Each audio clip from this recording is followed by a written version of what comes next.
Nəcəf şəhəri. Bir əsrə yaxın gizli qalmış məzarın tarixçəsi. İmam Əli əleyhissalam şəhid edildikdən sonra gecə vaxtı gizli şəkildə dəfn edildi.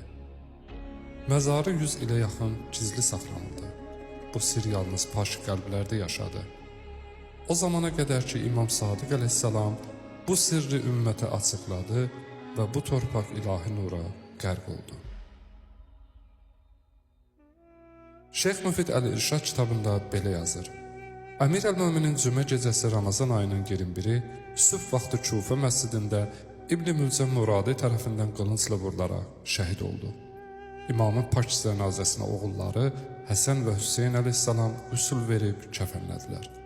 Sonra onu Nəcəf yaxınlığındakı Qərib bölgəsinə apardılar və orada imamın vəsiyyətinə əsasən qəbrini gizli saxlayaraq dəfn etdilər.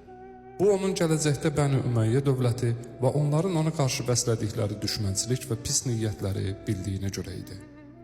Əllamə İbn Tavus Fərahül Qəri kitabında sənədlə nəql edir. Əmir əl-Möminin şəhadət yatağında İmam Həsən və İmam Hüseyn əleyhissalama dedi: "Məni tabuta qoyun, sonra çıxarın. Tabutun arxa hissəsini siz daşıyın.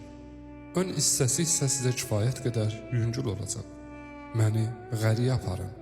Orada ağ bir daş görəcəksiniz. Oranı qazın, içində taxta bir sandıq tapacaqsınız.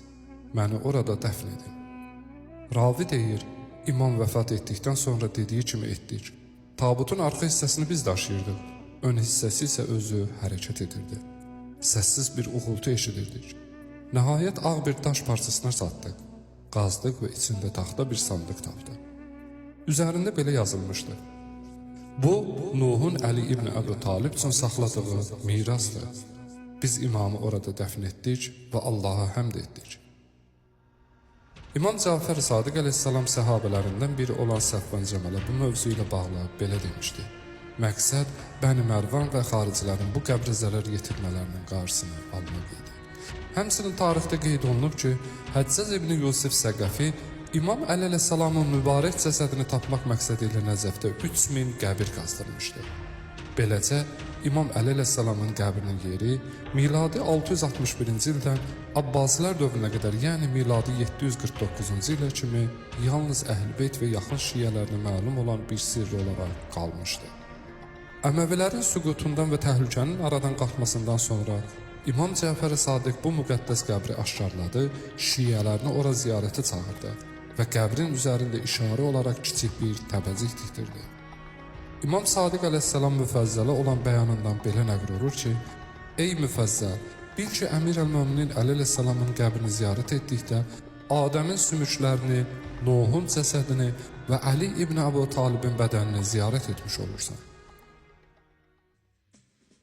Bugün İmam Əli əleyhissalamın hərəmi yalnız zəngin tarixi ilə deyil, həm də mənəvi əzəməti ilə seçilir. Dünyanın dörd bir yanından gələn aşiq qəlblər bu müqəddəs məkanda imamını eşq və ehtiramla ziyarət edirlər. Hərəm günbəgün genişlənir və abadlaşdırılır. Allah dostunun nuru burada yaşayan hər kəsi ruhani bir səfərə çıxarır.